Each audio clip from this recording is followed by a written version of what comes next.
Hello students, how are you? Student, in our earlier video we were discussing about the manufacturing industries and classification of these industries. Today we will discuss about the agro-based industries. Agro-based industries क्या होती हैं? वो industries जिनसे हमें raw material agriculture से मिलता है वो एग्रो-बेस्ड इंडस्ट्रीज कहलाती हैं, जैसे कि कॉटन और जूट, सिल्क, वुलन, शुगर या हमारा जितना भी वनस्पति तेल होता है, एडिबल ऑयल्स जो होता है वो हमारा सभी जो उनको रॉ मटेरियल मिलता है वो एग्रीकल्चर से मिलता है और इन्हीं को एग्रो-बेस्ड इंडस्ट्रीज़ कहते हैं। सबसे फर्स्ट इंडस्ट्री है हमारी इसमें टेक्सटाइल इंडस्ट्री। टेक्सटाइल इंडस्ट्री जो है वो इंडिया में सबसे पुरानी इंडस्ट्रीज़ है और इसका अपना अलग ही इसकी इम्पोर्टेंस है और पूरी ये यूनिक इसकी पोजीशन है इंडियन इकोनॉमी में। क्योंकि ये हमारी जो इकोनॉमी है इसमें ये बहुत ही ज़्यादा कंट्रीब्यूशन है, इसका जो कंट्रीब्यूट करती है वो अपने आप में पूरा बहुत ज़्यादा महत्वपूर्ण है। ये क्या करती है, इसका कितना कंट्रीब्यूशन है, देखिए बेटा कि ये इंडस्ट्रियल प्रोडक्शन में 14% कंट्रीब्यूशन है इसका, एम्प्लॉयमेंट में 35% है, ठीक है। एंड द डायरेक्टली 35 मिलियन लोगों को ये एम्प्लॉयमेंट प्रोवाइड कराती है और ये एम्प्लॉयमेंट एग्रीकल्चर के बाद यानी सेकंड लार्जेस्ट नंबर पर टेक्सटाइल इंडस्ट्री का एम्प्लॉयमेंट आता है। सबसे ज़्यादा एम्प्लॉयमेंट किस में मिलता है, एग्रीकल्चर में मिलता है, तो उसके बाद हमारा टेक्सटाइल इंडस्ट्रीज है, ठीक है। फॉरेन एक्सचेंज अर्निंग में ये 24.6% इसका कंट्रीब्यूशन है। इट कंट्रीब्यूट 4% टुवर्ड जीडीपी और हमारे जीडीपी में 4% का कंट्रीब्यूशन देती है। और ये अकेला ऐसी इंडस्ट्री है जो रॉ मटेरियल बहुत ही अच्छे अतिरिक्त जो हमारा मूल्य है उसको क्या करती है, उसमें पूरी तरीके से सेल्फ रिलायंट है और compete कर सकती है पूरी तरीके से ये किसी भी अदर इंडस्ट्रीज़ के साथ। आप यहाँ देखिए बेटा किसकी the value addition in textile industry की वैल्यू एडिशन किस तरीके से होती है कि अगर हमारा किसी इंडस्ट्री में फैब्रिक से प्रोडक्शन हुआ, ठीक है, उससे रॉ फैब्रिक बना, यहाँ पर स्पिनिंग, फैब्रिक से spinning, weaving, dyeing and the finishing and next है गारमेंट मैन्युफैक्चरिंग। या फिर कभी कभी ऐसा होता है कि गारमेंट मैन्युफैक्चरिंग के बाद हमारा फिनिशिंग और डाइंग की जाती है। या फिर कभी कभी फाइबर प्रोडक्शन से रॉ फैब्रिक बनाया जाता है, स्पिनिंग के बाद यार्न बनाया जाता है, वीविंग के बाद हमारा फैब्रिक बनाया जाता है, डाइंग के बाद गारमेंट्स बनते हैं, या फिर गारमेंट मैन्युफैक्चरिंग के बाद हमारा पूरे प्रॉपर गारमेंट बनते हैं। और इन्हीं सभी में हमारा वैल्यू ऐड हो जाता है हर चीज़ में, ठीक है। हमारे हर एक इसके स्टेप में हर एक अलग अलग तरीके से इसमें हमारा वैल्यू ऐड हो जाता है, ठीक है। जैसे यानी मैंने आपको बताया कि फाइबर प्रोडक्शन से अगर रॉ फैब्रिक बनेगा तो वैल्यू ऐड हो जाएगी उसमें। हमारी फैब्रिक से अगर स्पिनिंग होगी तो वैल्यू ऐड होगी, स्पिनिंग से वीविंग से डाइंग और डाइंग से हमारा गारमेंट्स बनेंगे तो भी वैल्यू ऐड होगी, या फिर वीविंग से यार्न तो वैल्यू ऐड होगी, वीविंग से फैब्रिक, सभी चीज़ों में बेटा वैल्यू ऐड होती है हमारी, ठीक है। नेक्स्ट है cotton industry. In ancient India cotton textile were produce with hand spinning and handloom weaving technique. पुराने टाइम से ही हमारी जो कॉटन इंडस्ट्रीज है उसमें जितना भी जो हमारा प्रोडक्शन होता है यानी जो हमारे कॉटन टेक्सटाइल बनाई जाती है के लिए किसका यूज़ होता है, जो हैंड स्पिनिंग का या हैंडलूम वीविंग टेक्निक का यूज़ होता है। आफ्टर द 18th सेंचुरी के बाद पावर लूम्स आए, ठीक है, यानी पावर लूम्स का यूज़ होने लगा। Our traditional industries suffered a setback during colonial period. और उस टाइम हमारी जो इंडस्ट्रीज़ थी वो कॉलोनियल पीरियड जो है उसको बहुत ही ज़्यादा नुकसान हुआ। क्योंकि वो जो है कम्पीट नहीं जो मील से, जो इंग्लैंड के मील से जो कपड़े बने हुए होते थे उनके साथ वो कम्पीट नहीं कर पाई थी, क्योंकि ये जो कपड़े बने होते थे बहुत ही चीप रेट में बने होते थे, बहुत जल्दी बन जाते थे और ये बहुत बड़े पैमाने पर बनते थे, ठीक है। नेक्स्ट फर्स्ट जो हमारी टेक्सटाइल इंडस्ट्री है वो टेक्सटाइल मिल जो है वो 1854 में मुंबई में इस्टेब्लिश की गई और जो जब फर्स्ट और सेकंड वर्ल्ड वॉर था, तो जब यूरोप में वर्ल्ड वॉर चल रही थी, ठीक है, तो उस टाइम इंडिया क्या था, वो इंग्लैंड की कॉलोनी था। और उस टाइम में इंग्लैंड में जो कपड़े की डिमांड थी वो बहुत ज़्यादा बढ़ी, और तब हमारी जो कॉटन टेक्सटाइल इंडस्ट्रीज़ है उसको बहुत ज़्यादा डेवलपमेंट हुआ। एज ऑन 30 नवंबर 2011, अगर 30 नवंबर 2011 को हम देखें तो there were 1946 cotton and human made fibre textile mill in country. हमारी कंट्री में कितनी थी, 1946 कॉटन और women made fibre textile mill थी। About 80% of these are in private, और इनमें से 80% तो प्राइवेट थी, बाकी पब्लिक और कोऑपरेटिव सेक्टर में थी, ठीक है। और 1000 जितनी भी इसके साथ ही बहुत सारी 1000 स्मॉल फैक्ट्रीज भी थी विद 4 to 10 लूम्स, जिसमें 4 से लेकर 10 लूम्स थे।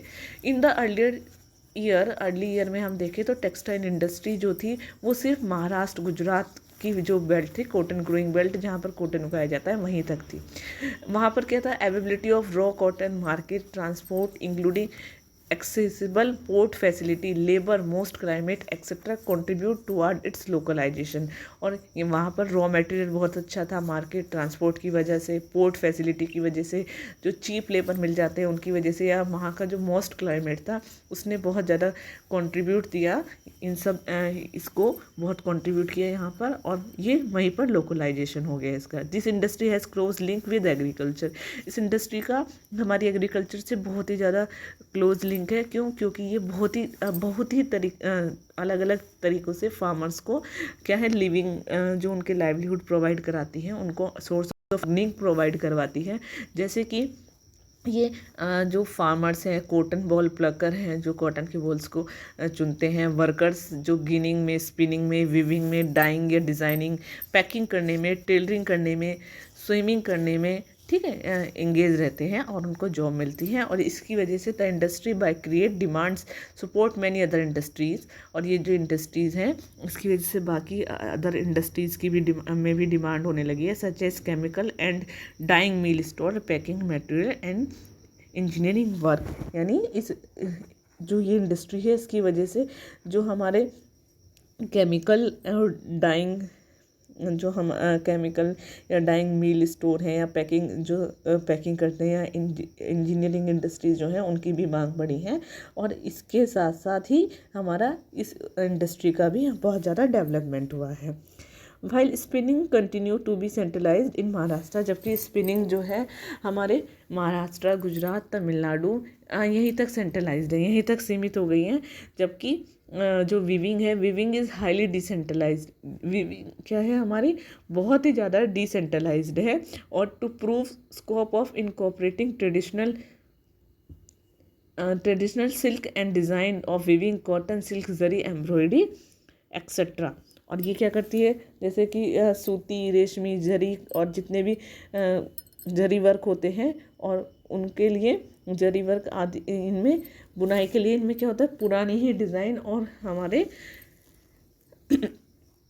जितने भी इन पुरानी डिज़ाइन होती है या पुराने ही टेक्निक्स का यूज़ किया जाता है, ठीक है, स्किल का यूज़ किया जाता है। But weaving India was world class production in the spinning. India में वर्ल्ड क्लास का प्रोडक्शन होता है स्पिनिंग में पूरे वर्ल्ड क्लास का, लेकिन जो वीविंग की सप्लाईज है वो बहुत ही लो क्वालिटी के फैब्रिक की है, as it can not much of high quality yarn produce in our country. और लेकिन जो बुना हुआ हमारा जो ये कॉटन जो गारमेंट्स होते हैं वो बहुत ही लो क्वालिटी के हैं, जिसकी वजह से, क्योंकि जो हमारा देश है, हमारे देश में क्या होता है, जो बहुत ही अच्छी क्वालिटी के जो यार्न होते हैं हम उनका यूज़ नहीं करते हैं, ठीक है। और जो हमारा बुनाई का जो काम होता है वो अभी भी हैंडलूम और पावर लूम्स के द्वारा किया जाता है, ठीक है। The handpump khadi provide large scale employment to weaver in their home as the. और जो हमारी हाथ से बुनी हुई खादी है वो कोडेज इंडस्ट्री में के रूप में जो लोग अपने घर में वर्क करते हैं उनको बहुत बड़े पैमाने पर वो उनको एम्प्लॉयमेंट प्रोवाइड कराती है। यहाँ आप देखेंगे बेटा कि ये डाटा है, ये 2011 और 12 का है। मील सेक्टर में 2009 और 10 में 3.3 हमारा जो प्रोडक्शन था फैब्रिक का वो होता था, और 3.5 हो गया है 2010-11 में।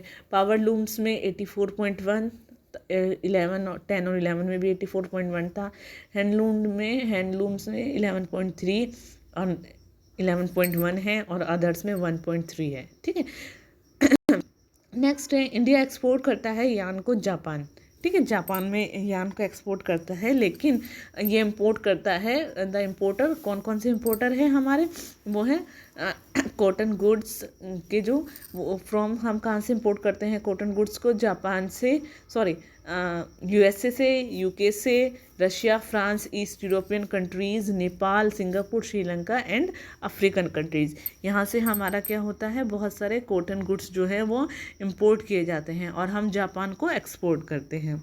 ठीक है, यहाँ आप देखेंगे बेटा कि कॉटन टेक्सटाइल की और वूलन टेक्सटाइल की, सिल्क टेक्सटाइल्स की मिलें कहाँ हैं हमारी, जितनी भी अभी जैसे हमने पढ़ा कॉटन टेक्सटाइल की मिल्स जो हैं वो सबसे ज़्यादा महाराष्ट्र, गुजरात यहाँ पर मिलेंगी आपको देखने के लिए। आप यहाँ देख सकते हैं जमशेदपुर, अहमदाबाद, वडोदरा, सूरत, औरंगाबाद, पुणे, मुंबई, ठीक है, कानपुर, शाहजहांपुर, मुरादाबाद, यहाँ पर आपको कॉटन टेक्सटाइल मिल मिलेंगी। वूलन टेक्सटाइल मिल श्रीनगर और अमृतसर, लुधियाना, पानीपत, गुड़गांव, बीकानेर, जयपुर, आगरा, कानपुर, वाराणसी, इधर जामनगर, ठीक है, तो मुंबई में, अहमदाबाद में, तो ये हमारे यहाँ पर कॉटन टेक्सटाइल और वूलन टेक्सटाइल मिल है। India has the second largest installed capacity of spindle in the world. India में इंडिया जो है सेकेंड लार्जेस्ट, दूसरे नंबर पर जो हमारा स्पिंडल्स है उसको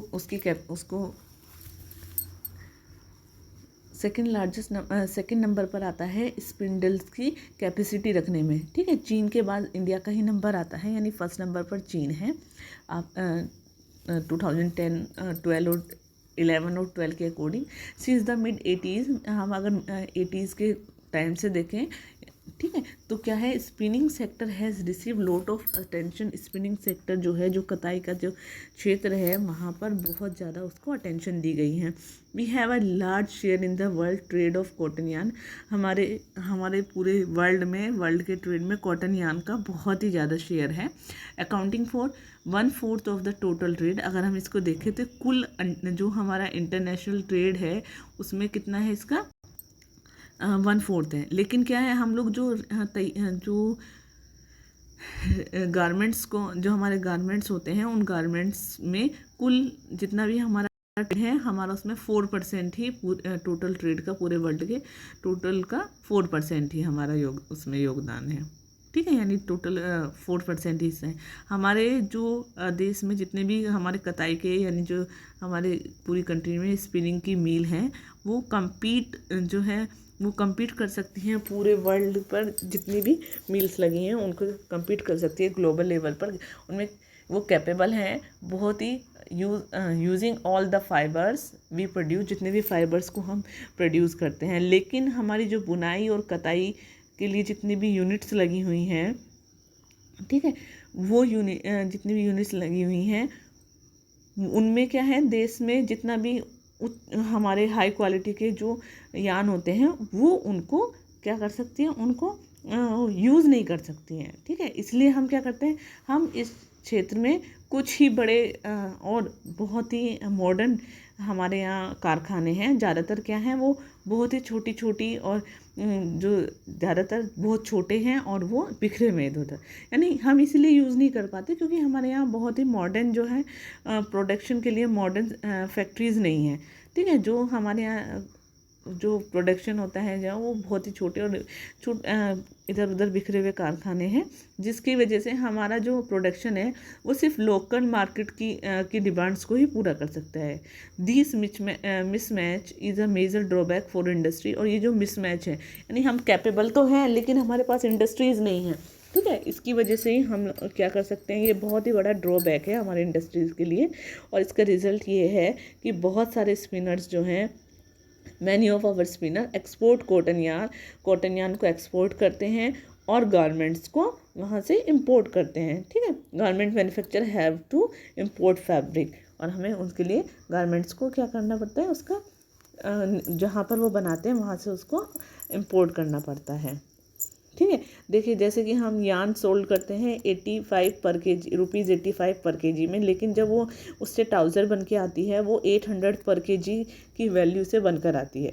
ठीक है, तो इसलिए हर एक स्टेज में उसकी वैल्यू ऐड हो जाती है। जैसे हमने अभी पीछे पढ़ा था, ये यहाँ बेटा आपको दिखाया था मैंने, वैल्यू ऐड हर एक स्टेज में, या स्पिनिंग वीविंग सभी स्टेजेस में वैल्यू ऐड हो जाती है। 85 पर के जी से वो 800 पर के जी में हमारा वहाँ पर हमें बहुत सारी चीज़ें ये बहुत महंगे रेट में मिलती हैं। ठीक है, although we have made significant increase in production of good quality long staple cotton, लेकिन हम क्या करते हैं, बहुत लंबे रेशे वाली जो कॉटन होती है उसके हमने प्रोडक्शन में बहुत ज़्यादा वृद्धि की है, बहुत ज़्यादा हमने उसको उगाया है। जैसे कि 356 lakhs balls in 170 kg each during 2011 और 12 के अकॉर्डिंग हम देखें कि हमने 356 लाख बॉल्स जो हैं वो यानी ऑफ 170 kg में हमने उसको उगाया है। The need is import to still felt, और ये हमें बहुत ही इसको इम्पोर्ट करने की भी हमें क्या हुई है, इसको ज़रूरत महसूस हुई है। ठीक है, पावर सप्लाई इज़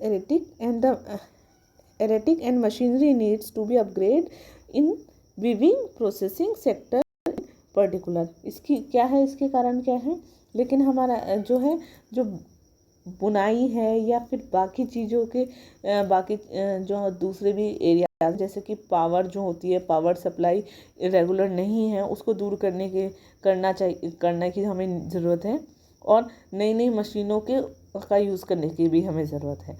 अब क्या है, इन समस्याओं में जो कम श्रमिक हैं, ठीक है, यानी जहाँ पर लेबर कम होती है, कम लेबर उत्पादकता, यानी उनकी जो लेबर का जो आउटपुट है, and stiff competition with synthetic fibre fabric, और जो हमारा फाइबर फैब्रिक्स हैं उसी इंडस्ट्रीज में हमें बहुत ज़्यादा कंपटीशन भी है। ये हमारे लिए बहुत बड़ी क्या है, प्रॉब्लम है। अभी इसके साथ ये तो हमने पढ़ी कि यानी पावर सप्लाई की भी बहुत बड़ी प्रॉब्लम है। ठीक है, मशीनरी, नई नई मशीनरी की यूज़ कैसे किया जाए, इसके साथ साथ लेबर्स की जो आउटपुट है उसकी भी प्रॉब्लम है, और हमारे सामने जो कंपटीशन है सिंथेटिक फाइबर्स को लेकर वो भी बहुत बड़ी प्रॉब्लम है। ठीक है, यानी हम जो है इन प्रोडक्शन को तो हम बढ़ाना भी चाहते हैं, लेकिन हमारे सामने बहुत सारी प्रॉब्लम भी हैं। नेक्स्ट है jute industry. India is the largest producer of raw jute. Bharat जो है रॉ जूट का बहुत बड़ा प्रोड्यूसर है, और and stand at second place at the exporter after Bangladesh. Bangladesh के बाद ये एक्सपोर्टर के रूप में सेकंड नंबर पर आता है। There were about 80 jute mill in India in 2010-11। 2010 और 11 में इंडिया में 80 जूट मिलें थी, और ज़्यादातर कहाँ थी, वो सब वेस्ट बंगाल में थी, mainly along with bank of the Hooghly river. और कहाँ पर थी, हुगली रिवर के किनारे। In the narrow belt 98 kilometre long and 3 kilometre wide, जो कि 98 किलोमीटर लंबी और 3 किलोमीटर वाइड थी, चौड़ी बेल्ट के रूप में थी। द फर्स्ट जूट मिल, सबसे पहली जूट मिल जो है वो कहाँ पर, कोलकाता में 1859 में रिश्रा में इस्टेब्लिश की गई। जब पार्टीशन हुआ था 1947 में, तो जूट मिल्स तो इंडिया में ही रह गई, और बट 1/4 ऑफ प्रोडक्शन एरिया जहाँ पर जूट का प्रोडक्शन होता था वो हमारा कहाँ पर चला गया, बांग्लादेश में चला गया, जिसको हम ईस्ट पाकिस्तान भी कहते हैं। ठीक है, यानी कंपनीज यहाँ रह गई, लेकिन रॉ मटेरियल प्रोवाइड करने वाले एरियाज वो सारे बांग्लादेश में चले गए। Factor responsible for their location in Hooghly basin are. अब कौन कौन से फैक्टर रिस्पॉन्सिबल हैं जो हुगली बेसिन पर जो है इनके मील्स के लिए रिस्पॉन्सिबल हैं। सबसे पहला proximity of jute production area, यानी सबसे पहला क्या है, वहाँ पर जूट का प्रोडक्शन एरिया बहुत वहाँ के नज़दीक है। वहाँ पर जो वाटरवेज है वो भी बहुत ही सस्ता है। रेलवेज़, रोडवेज़, वाटरवेज़ जो है वो बहुत ही वहाँ पर क्या है, उनकी फैसिलिटी, गुड नेटवर्क है, फैसिलिटी बहुत अच्छी है उनकी। और वहाँ पर जो रॉ मटेरियल है वो मिलों तक लाने ले जाने में हेल्प करती हैं रॉ मटेरियल को, ये सारी रोडवेज, वाटरवेज और रेलवेज। रॉ जूट जो है वहाँ पर बहुत ही ज़्यादा उसको बहुत ज़्यादा वाटर सप्लाई होती है वहाँ पर, क्योंकि वो हुगली रिवर के बेसिन पर है, तो वहाँ पर उसको रॉ मटेरियल को जो है जो रॉ जूट है उसको भी बहुत ही अच्छे से वाटर मिल जाता है। ठीक है, एबोड चीप लेबर मिल जाते हैं वेस्ट बंगाल से, उत्तर प्रदेश एंड जो हमारा बिहार, उड़ीसा, उत्तर प्रदेश, यहाँ से बहुत ही सस्ते लेबर मिल जाते हैं। Kolkata has large urban centre provide banking, insurance and port facility from export of jute goods. और कोलकाता क्या करता है, कोलकाता वहाँ से कोलकाता बहुत ही लार्ज अर्बन सेंटर हो गया है जो कि बैंकिंग की, इंश्योरेंस की और पोर्ट फैसिलिटी प्रोवाइड करवाता है जूट गुड्स के एक्सपोर्ट में। 2010 और 11 में जूट इंडस्ट्री को बहुत ज़्यादा सपोर्टिंग रहा और वहाँ पर 3.7 लाख वर्कर को directly and another 40 lakh small और margin farmer who work engage in cultivation of jute. यानी 3.7 लाख वर्कर तो डायरेक्टली एंगेज थे, 40 लाख छोटे छोटे या मार्जिनल फार्मर जो थे वो एंगेज थे जूट की कल्टीवेशन में और मेस्टा के कल्टीवेशन में। Many more people were associated indirectly, और बहुत सारे लोग इनडायरेक्टली रूप से भी जुड़े हुए थे इसके प्रोडक्शन में। कौन कौन से चैलेंजेस को इसको फेस करना पड़ता है, बहुत सारे चैलेंजेस है जिनको फेस करना पड़ता है। Challenges faced by the industry include stiff competition in international market from synthetic substitutes and from other competitor। यानी उसको जैसे कि Bangladesh, Brazil, Philippines, Egypt, Thailand, ये जो देश हैं इनके साथ इसको बहुत ज़्यादा कंपटीशन जो है कंपटीशन का सामना करना पड़ता है। और लेकिन क्या है, however the internal demand has been on the increase due to government policy of mandatory use of jute packing. लेकिन हमारी जो जूट पैकिंग ने के लिए जो गवर्नमेंट की जो पॉलिसी है, पॉलिसी के कारण इसकी जो डोमेस्टिक डिमांड है वो बढ़ी है। ठीक है, यानी गवर्नमेंट ने जूट पैकिंग को जो है वो अपने ही यहाँ जूट पैकिंग की जो पॉलिसी है उसको बहुत ही मैंडेटरी कर दिया है, जिसके कारण इसकी जो डोमेस्टिक डिमांड है वो बढ़ी है। और इसकी मांग बढ़ने से जो हमारा उत्पाद है, ठीक है, यानी हमारा जो प्रोडक्ट्स है उसकी नीड में भी बहुत सारी हमें क्या विविधता देखने को मिलती है, बहुत सारी डाइवर्सिटीज़ देखने को मिलती हैं। ठीक है, डाइवर्सिफाइड देखने को, अलग अलग चीज़ें देखने को मिलती हैं। 2005 में नेशनल जूट पॉलिसी जो है अपनाई गई थी। उसमें क्या था, जिसका जो ऑब्जेक्टिव था, जो एम था, वो था जूट का जो प्रोडक्शन है उसको बढ़ाना, उसकी क्वालिटी में सुधार करना, प्रोडक्टिविटी में के साथ साथ क्वालिटी में भी इम्प्रूव करना, ensuring good price of jute to farmers and engage the yard per hectare. और जो भी फार्मर्स जो हैं जो जूट के प्रोडक्शन में लगे हुए हैं उनको बहुत ही अच्छा प्राइस दिलवाना और पर हेक्टेयर इसकी प्रोडक्शन को बढ़ाना। अब कौन कौन सी ऐसी कंट्रीज़ है जो हमारे जो जूट को क्या करती हैं, जो जूट को ख़रीदती हैं। ठीक है, यानी जैसे USA, Canada, Russia, United Arab Republic, UK, Australia.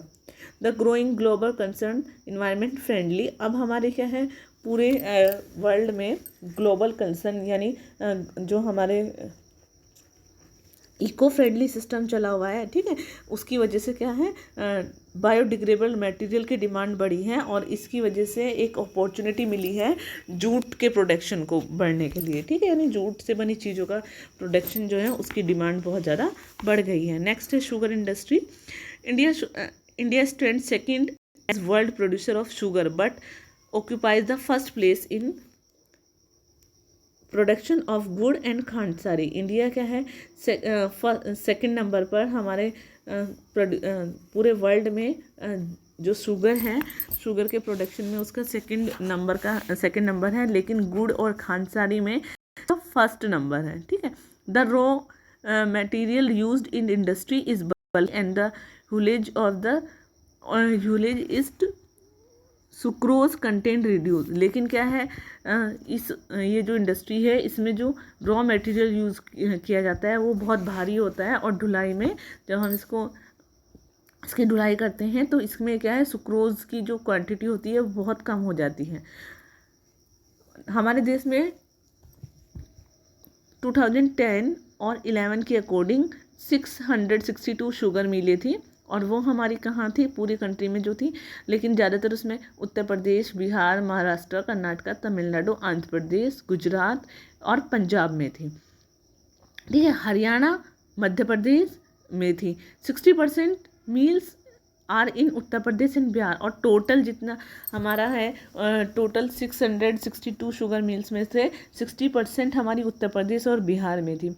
This industry is seasonal in nature, so और ये इंडस्ट्री क्या है, सीजनल है। ठीक है, यानी एक ही मौसम में मिल्स में जो प्रोडक्शन होता है, बाकी नहीं होता विंटर के मौसम में। It is a ideally suited to cooperative sector, और ये हमारे जो कोऑपरेटिव सेक्टर के लिए बहुत ही ज़्यादा सही है।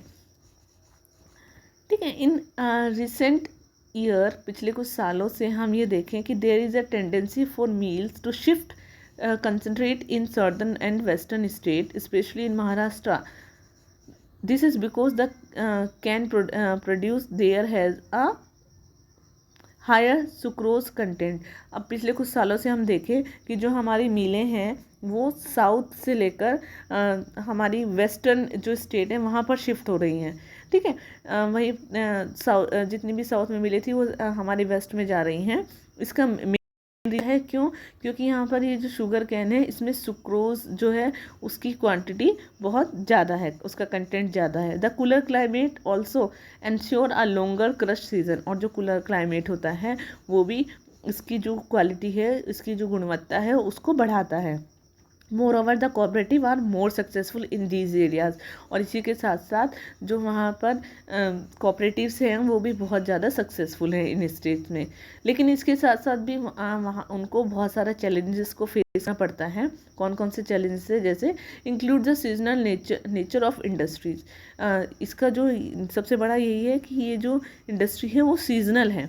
ठीक है, यानी एक ही सीज़न में चलती हैं, विंटर में रहेगी, बाकी जो मील्स होती हैं बाकी समर सीजन में वो बंद रहती है, या रेनी सीजन में बंद रहती है। Old and inefficient method of production, हमारे प्रोडक्शन के लिए पुरानी और जो इनएफिशिएंट है, अक्षम जो टेक्निक है उसका यूज़ किया जाता है। नेक्स्ट है जो हमारी ट्रांसपोर्ट जो है वो डिले करती है इन सब चीज़ों को जो शुगर कैन है उसको फैक्ट्रीज तक पहुंचाने में। The need of maximum the use of baggage, और जो इसका खोई है बैगेज जो है उसको हमें ज़्यादा से ज़्यादा यूज़ करना चाहिए। Okay student.